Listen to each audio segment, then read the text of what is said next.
تو انہوں نے ایک وہ پی ایم ایل این چونکہ اس کے ساتھ ایک اچھا تعلق، ایک 16 ماہ کی اچھی پروفیشنل ورکنگ ریلیشن تھا، تو انہوں نے وہ بات اس لیے پی ایم ایل این سے کی، اور اس میں کوئی بری بات بھی نہیں ٹھیک ہے تھی، کوئی ذوالفقار اعتراض بھٹو والی صاحب، بات اس کا بھی جواب نہیں تھی دیجیے گا، پھر مجھے کہ سلمان اگر عابد کو بھی کسی بھی شامل کرنا ہے. پارٹی سے ٹھیک ٹھیک، نون لیگ کی طرف سے تو ایک کلیئرٹی آ رہی ہے جب ہم آف دا ریکٹ بھی بات کرتے ہیں کہ at least entire establishment narrative کو اوائڈ کرنا ہے، لیکن ماضی میں جو نواز شریف کے سیاست کرنے کا طریقہ رہا ہے یہ بڑا مشکل ہے کہ وہ یہ کیسے کریں گے. اگر یہ بات شہباز شریف کرتے تو کچھ سمجھ بھی آتا، لیکن نواز شریف یہ کیسے کریں گے، کیونکہ ان کے اوپر 2 کتابیں لکھی جا چکی ہیں، ان کا جو کنڈکٹ تھا پولیٹیکلی، اور he was always very straight forward with establishment, لیکن اس دفعہ وہ کیسے اور کیوں کریں گے.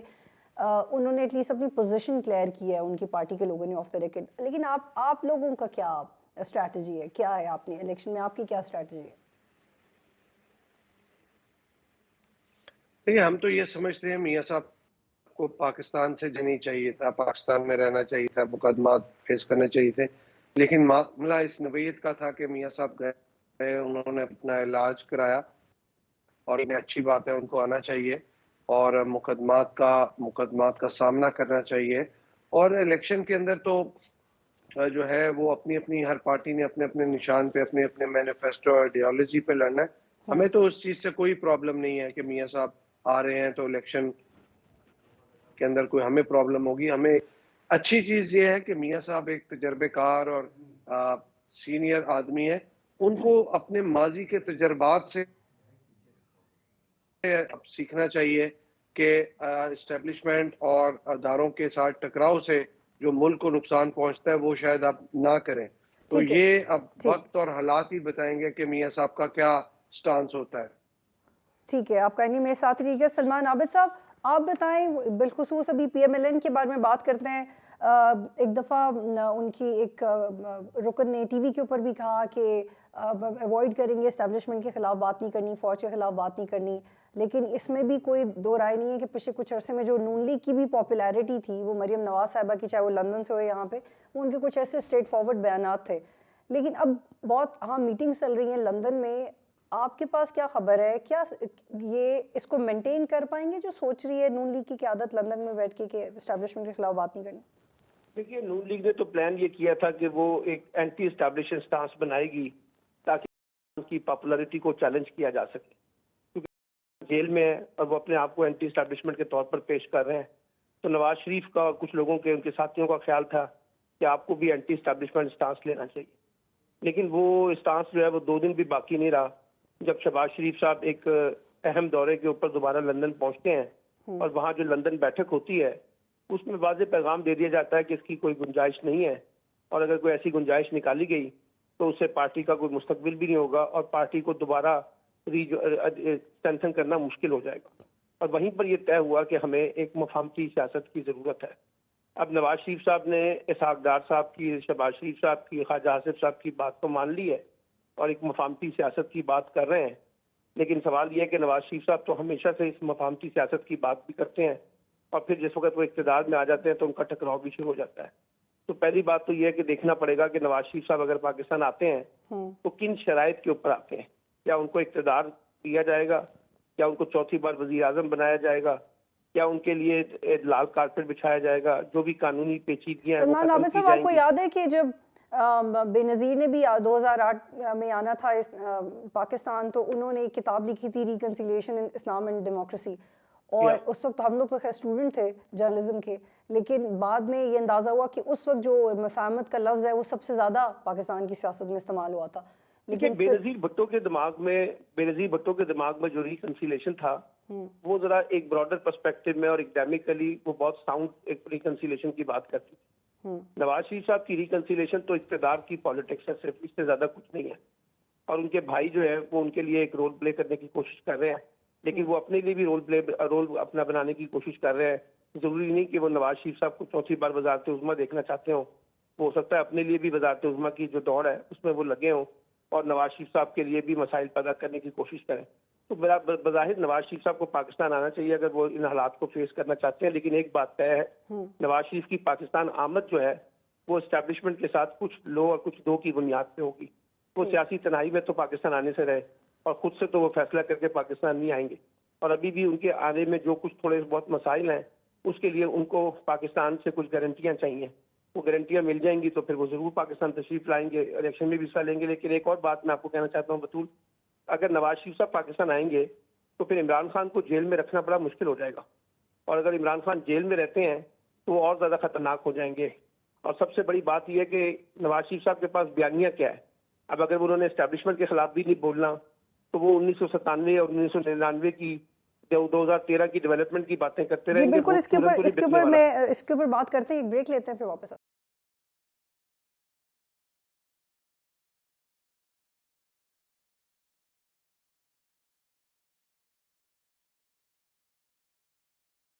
میں خوش آمدید. عظمیٰ کاردار صاحب, ایک تو اس پہ بھی رسپونڈ کیجیے گا کہ ایگزیکٹلی نیریٹو کیا ہے, کیونکہ اسٹیبلشمنٹ کے خلاف بھی بات نہیں کرنی, جو ایک روایت ہے کہ کبھی کبھی سیاسی جماعتوں کے کام آ جاتی ہے, پرفارمنس بھی نہیں ہے, پیپلز پارٹی کے ساتھ بھی فرکشن والا ریلیشن شپ ہے. مولانا فضل الرحمان الگ ناراض ہیں, بلکہ انہوں نے تو یہ بھی ریسنٹلی کہہ دیا تھا کہ میں تو چاہتا ہی نہیں تھا کہ عدم اعتماد ہو. تو آپ کن بنیادوں پہ نون لیگ بنائے گی اپنا بیانیہ, کیونکہ یہ تو ابھی لوگوں کو سمجھ آ گیا, اور سوشل میڈیا کے دور میں کنونس کرنا بھی اتنا آسان نہیں ہوتا کہ وہ آئیں گے تو پاکستان کی تاریخ بدل دیں گے. تیاری کے بغیر تاریخ نہیں بدلی جا سکتی. دیکھیں بات ساری یہ ہے کہ نواز شریف صاحب کے ساتھ نہایت ناانصافی ہوئی تھی جب ان کو ایک پیناما کیس میں اقامے کی بنیاد پہ ان کو نااہل کر دیا گیا تھا. اب سب کو پتہ ہے کہ ایک بہت بڑی یہ سازش تھی اس وقت, تو اس لیے ان کا جب وہ واپس آئیں گے تو وہ ان کو انصاف, ان کی لیگل ٹیم جو ہے وہ ہر حالت میں جو بھی قانونی کارروائی کارروائی ہے وہ اس کے مطابق وہ اپنے قانون کے دائرے میں رہتے ہوئے وہ ان کا لائے عمل ہوگا. وہ قانون سے بھاگے نہیں تھے, ان کو زبردستی ایک سازش کے تحت نااہل کیا گیا تھا, اور اس کے لیے ایک جو ہے اس کو اب بہتری کی طرف لے جانا پڑے گا. یہ تو اب طے شدہ بات ہے, اس لیے کوئی اس میں ڈیل کی بات نہیں ہے, قانون کے مطابق ہوگی. اور آپ نے دیکھیں انہوں نے اپنے پاؤں پہ خود کلہاڑا مارا تھا. اسٹیبلشمنٹ کے خلاف ہر کوئی بولا تھا, جو بھی, اور یہ اقتدار کی سیاست سب کی. دیکھیں آپ اقتدار میں آئیں گے تو پھر آپ اپنی حکومت بنا سکتے ہیں نا. اگر آپ کے پاس سمپل میجورٹی ہی نہ ہوئی تو آپ نے کیسے حکومت بنانی ہے؟ تو یہ جو ہماری جو جمہوریت ہے اس میں آپ کو ایک نمبر گیم پوری کرنی پڑتی ہے, اور اس کے لیے آپ کو پھر جو بھی جوڑ توڑ ہے وہ ہر پارٹی میں چلتا ہے.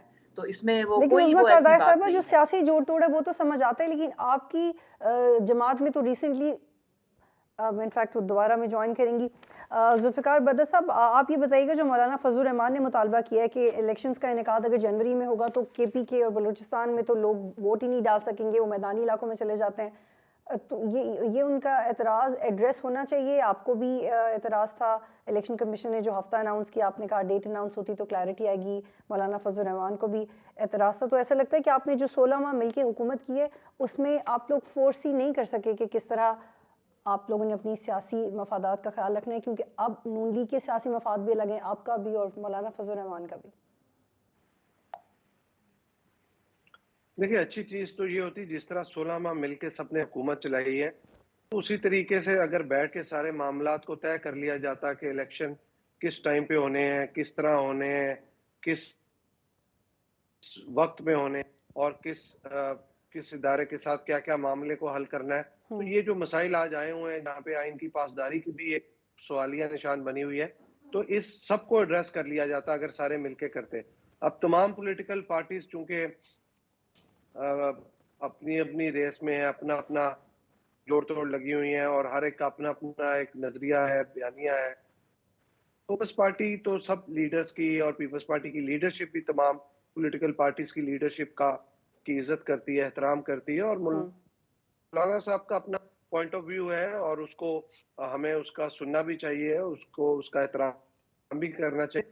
یہ معاملہ دیکھنا ہے الیکشن کمیشن آف پاکستان نے کہ آئین جو کہتا ہے کہ 90 دن الیکشن کروائیں, اگر الیکشن 90 دن میں نہیں ہوتے اور اس کے بعد کسی ڈیٹ میں جا کے ہوتے تو پیپلز پارٹی کہتی ہے ایک فکس ڈیٹ اس کی ڈیٹ کو ایکشن ہوگا, تاکہ تمام پولیٹیکل پارٹیز گراؤنڈ پہ جا کے اپنا کام شروع کریں, اور الیکشن کا سکیجول اناؤنس کر دیا جائے کہ کس دن.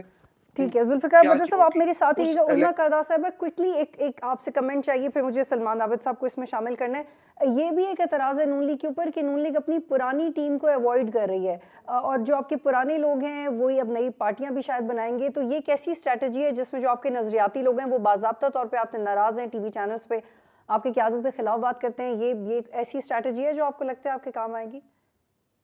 دیکھیے میرے خیال میں آپ کا اشارہ شاید خاقان عباسی کی طرف ہے اور مفتاح کی طرف ہے.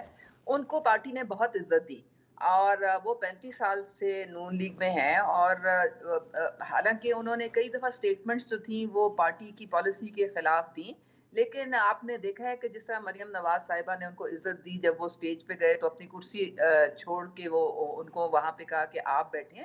تو مریم نواز صاحبہ جو ہیں وہ دیکھیں وہ اب یوتھ کو وہ ٹریک کرتی ہیں, وہ ایک کراؤڈ پلر ہیں. اگر آپ نے آگے بڑھنا لیکن ہے عظمیٰ تو آپ کاردار صاحبہ 60 یہی تو مسئلہ تھا کہ انہیں صرف کرسی ہٹا کے کرسی بھی نہیں بٹھانا تھا, جو نظریاتی لوگ تھے وہ چاہتے تھے کہ انہیں باقاعدہ عہدے دیے جائیں. یہ اعتراض رہا تھا ان کا. چودھری نثار کا بھی یہ تھا, خاقان عباسی صاحب کا بھی یہ تھا. دیکھیں آپ اپنی اگر پارٹی کے خلاف میڈیا پہ جا کے بات کریں گے تو آپ اپنے پاؤں میں خود کلہاڑی مار رہے ہیں. تو پھر اس کا مطلب ہے کہ پارٹی میں کوئی ڈیموکریسی نہیں ہے, جو ڈیموکریسی آپ کلیم کرتے ہیں وہ پارٹی میں نہیں ہے. نہیں, وہ آپ ضرور اپنی جو آراء ہے اس کو انٹرنلی ایک پارٹی کی اپنی جو اپنے جو لیڈرشپ ہے اس کو پہنچائیں. آپ ٹی وی میں بیٹھ کے تو یہ نہیں کہہ سکتے ہیں کہ یہ بالکل غلط ہو رہا ہے, پارٹی بالکل غلط کر رہی ہے اور ہم ہم کچھ اور چاہ رہے ہیں. آپ جا کے اپنی لیڈرشپ سے یہ بات کہہ سکتے ہیں. عمران خان مجھے یاد ہے وہ ان کو اتنا سخت غصہ شدید چڑھتا تھا اگر آپ میڈیا پہ کوئی جا کے بات کر دیں. وہ کہتے تھے کہ جی یہ جو میڈیا پہ جا کے بات کر دے اس کو پارٹی سے نکال دو. تو یہ کوئی نہیں برداشت کرتا. آپ نے پارٹی کا ڈسپلن مینٹین کرنا ہوتا ہے, صرف یہ پرابلم ہے. اگر ان کو کوئی اعتراض ہے یا کوئی ان کے ڈفرینس آف اوپینین ہے تو جا کے نواز شریف صاحب سے خود بات کریں, یا شہباز شریف سے خود بات کریں, یا مریم نواز سے خود بات کریں. ٹھیک ہے. سلمان عابد صاحب آپ سن رہے تھے, اس پہ بھی کمنٹ کریں کہ کیسے فلرش کرے گی نون لیگ اپنے پرانے نظریاتی. آپ کو یاد ہے کہ چودھری نثار نے جب جی پہ الیکشن لڑا تھا تو کیوں لڑا تھا, تب انہیں کیا اعتراضات تھے, خاقان عباسی صاحب کو کیا اعتراضات تھے, مفتاح اسماعیل صاحب کو کیا اعتراض. ان لوگوں کے بغیر نون لیگ کیا کرے گی ابھی جو ان کے نظریاتی پرانے لوگ رہے؟ مسلم لیگ نون کی اصل طاقت تو پنجاب ہے. سندھ میں تو مسلم لیگ کا کوئی بہت زیادہ اثر و نفوذ نہیں ہے. کے پی کے میں بھی شاید اس طرح کا اثر و نفوذ نہ ہو, بلوچستان میں بھی نہیں ہے. تو ان کا تو ٹارگٹ ہی اس وقت پنجاب ہے, اور پنجاب میں بھی سینٹرل پنجاب کے اوپر وہ بیس کر کے بیٹھے ہوئے ہیں. یہی وہ پانی پت کی جنگ ہے جہاں پر عمران خان کا ان کے ساتھ مقابلہ ہے. اب دیکھنا ہوگا کہ اگر الیکشن ہوتے ہیں تو پی ٹی آئی کو کتنی لیول پلینگ فیلڈ ملتی ہے, اور کیا ان کے لوگ آزادانہ الیکشن لڑ بھی سکیں گے, نہیں لڑ سکیں گے. خود عمران خان کو الیکشن لڑنے کی اجازت ملے گی, انتخابی مہم چلانے کی اجازت ملے گی. لیکن مسئلہ یہ ہے کہ نواز شریف کا پیچھا جو ہے وہ 18 ماہ کی یا 16 ماہ کی شہباز شریف کی حکومت تو کرے گی نا. یعنی جس وقت نواز شریف صاحب کہتے ہیں یا مریم کہتی ہیں کہ ہم پاکستان کی تقدیر بدلنے کے لیے آ رہے ہیں نواز شریف صاحب, تو سوال تو یہ اٹھے گا نا, انہوں نے اپنے چھوٹے بھائی کو کیوں نہیں مشورہ دیا کہ کیسے پاکستان کی تقدیر بدلی جاتی ہے. 18 ماہ میں کون سے ایسے کام انہوں نے کر دیے ہیں جس کی وجہ سے ہم یہ کہیں کہ حالات میں کافی بہتری آئی ہے. اس لیے مسلم لیگ نون کے اوپر یہ بوجھ رہے گا کہ وہ اپنی پرفارمنس کو کس طرح سے ایڈریس کرتے ہیں. بہت شکریہ سلمان عابد صاحب. عظمیٰ کاردار صاحبہ ذوالفقار عبادی صاحب پروگرام میں جوائن کر رہے تھے. ایک بریک لیں گے پھر واپس آتے ہیں.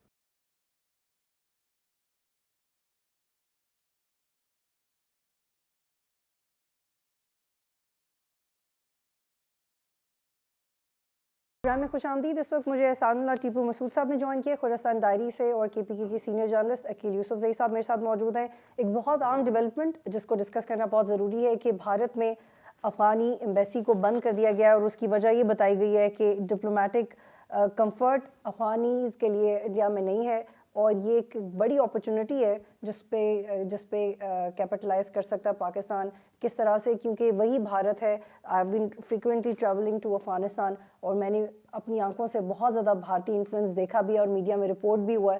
اب وہ انفلوئنس اتنا کم ہوتا جا رہا ہے کہ بھارت میں ہمیں افغانی ایمبیسی کام کرتی ہوئی دکھائی نہیں دے رہی. یہ ایک بہت بڑی ڈیولپمنٹ ہے, اس پہ تفصیل سے بات کریں گے. عقیل یوسف زئی صاحب, آپ بتائیے گا, ریسنٹلی افغانستان میں جو گروپس ہیں جو دہشت گرد عناصر ہیں اور وہ بڑے افیکٹولی کام بھی کر رہے ہیں, پڑوسی ممالک اس بات سے پریشان بھی ہیں, اس پورے کانٹیکسٹ میں بھارت میں افغانی ایمبیسی کا بند ہو جانا, what does that mean for you? Aqeel یوسف زئی صاحب. بہت شکریہ. میرے خیال میں خطے میں بہت بڑی تبدیلیاں ہو رہی ہے سفارتی سطح پر.